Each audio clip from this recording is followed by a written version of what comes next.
This is a story about Apos, Azri and Daus. They will be having business finance final examination in 3 days' time. This had caused them to feel stressed as they need to study a lot of chapters. Suddenly, Apos get a very brilliant idea to score in exam without having to study a lot. He suggests to steal the exam paper in Dr. Salwa's room during the midnight time. They plan their strategy carefully to avoid being caught up. They all agreed with the plan and prepared themselves for the night. At 1 o'clock in the midnight, they come to KNMS to carry out their plan.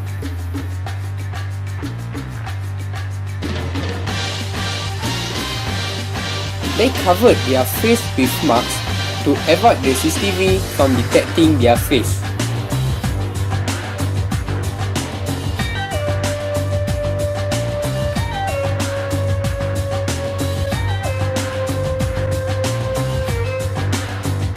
They break down the door and manage to get into Dr. Salwa's room.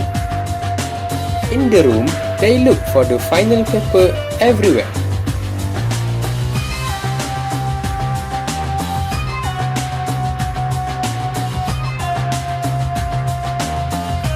Later, they found the paper in one of the cabinets. They are very happy as their plan goes very well. Tomorrow morning, they decided to come to library and try to answer the final exam questions. They saw Taqiyuddin, the most brilliant student in the batch, is studying the same subject, business finance. Thus, they asked Taqiyuddin to help them to answer the question without telling him that it is the real final examination questions. Taqi agreed, and thus they start their discussion. Alright guys, so let's go for the question number 2. So what did you guys can get from this question? A lot of information. I think the first information that I get is in 2016, the paid dividend is 500,000. Yeah, the net income for that year is 10 million. Okay, and not to forget, the constant rate is 10%. While in 2017, it seemed that the earning increased to 12.4 million. Okay, Alright. What about the profitable investment? I think the profitable investment will be 10.5 million. Okay. And the last part is, there are two parts of capital structure, 20% debt and 80% equity. Okay. So, shall we move on to the question perhaps? Okay. Yeah, sure. Yeah. Let's go.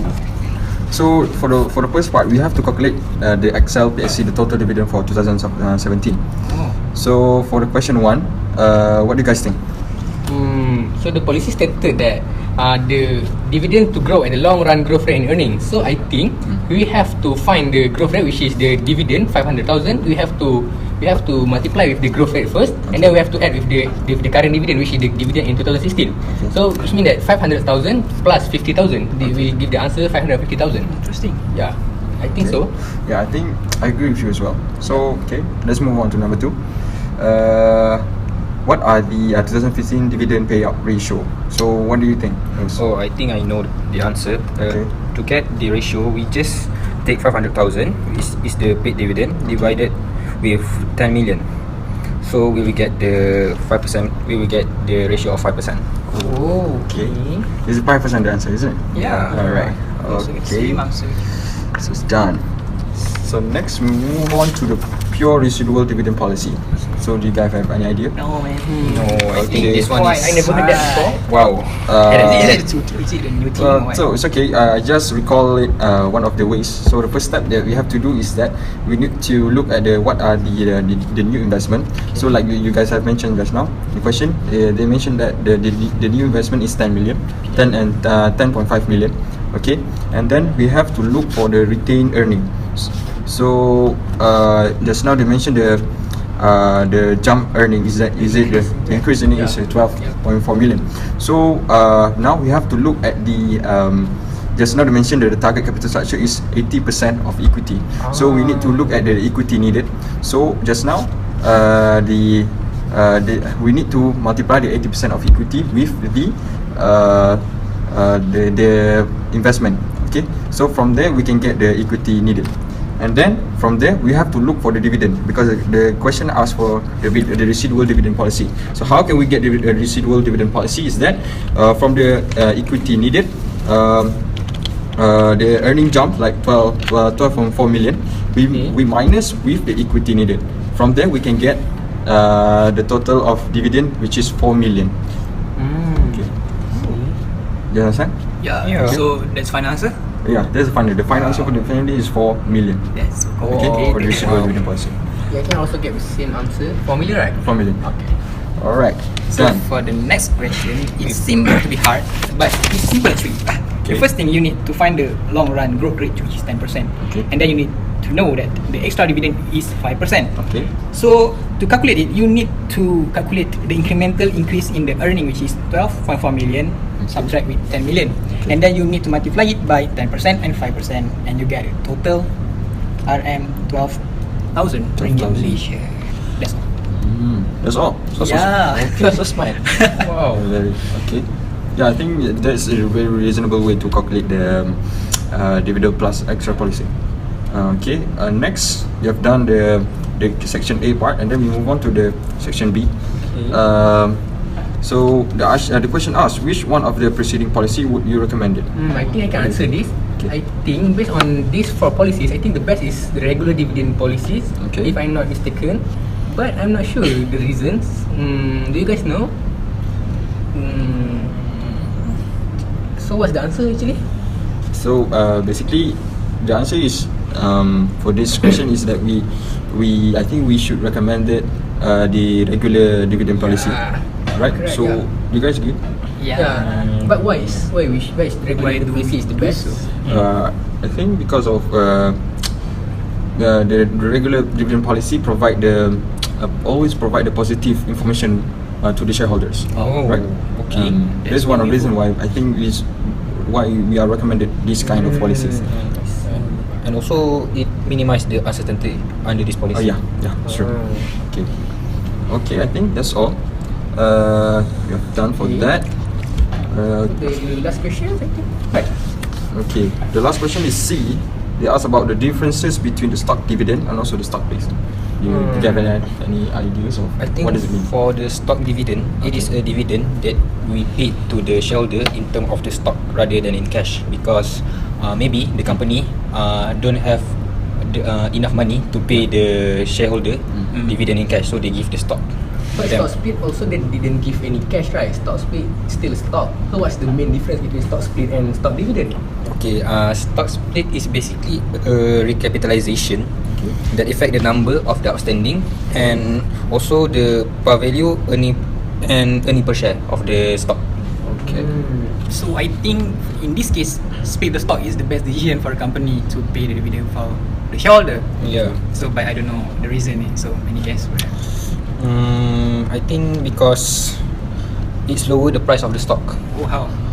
Because when you split it into like maybe if the Two stock to one. 2 to 1. Yep.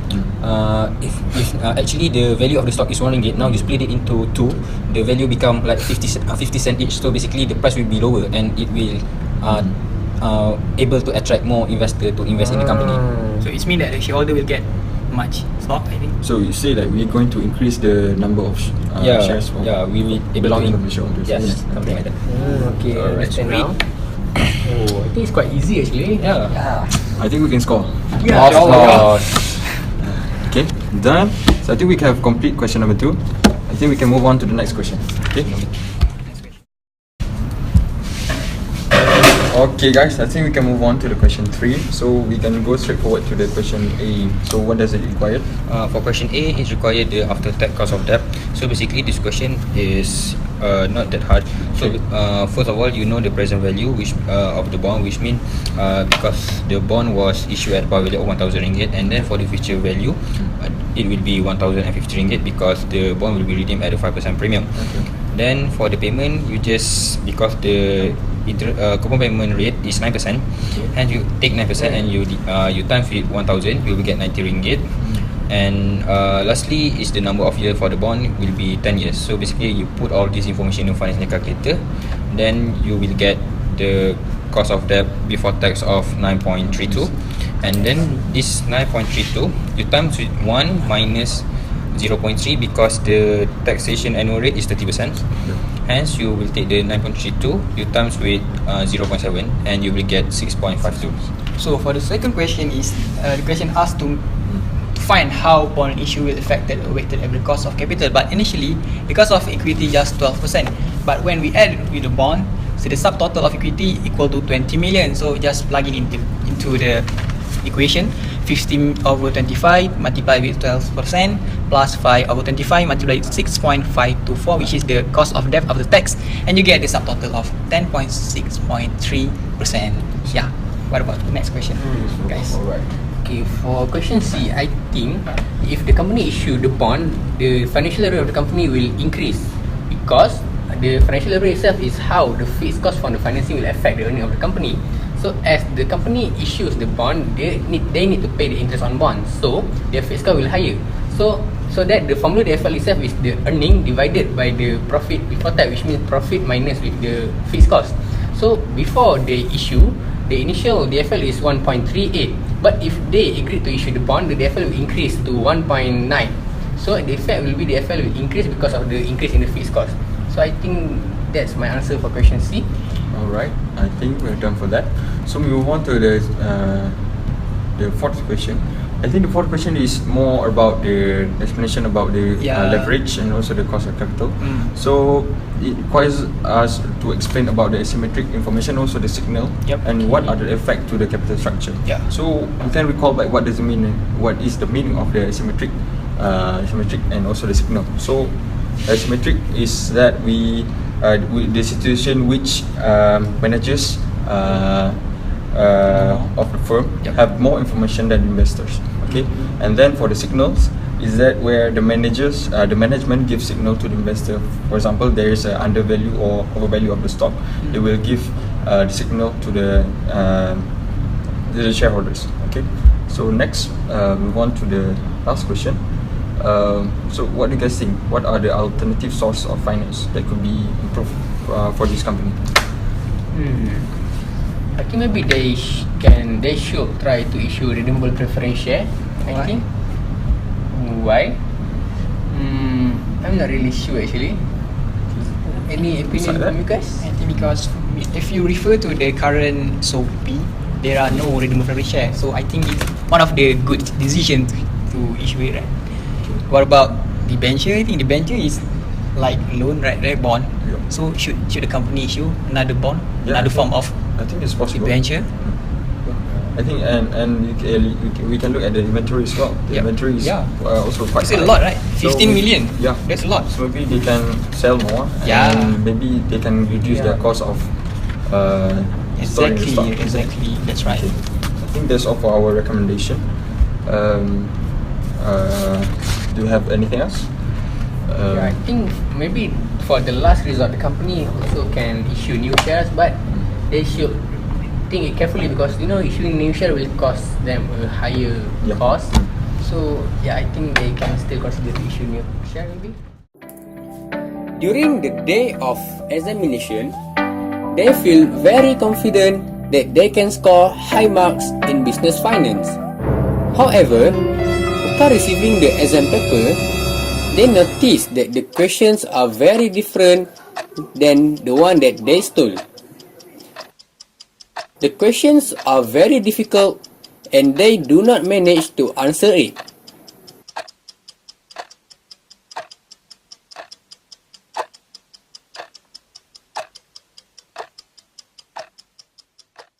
After the exam ended, they left the exam hall with a very stressful and sad feelings.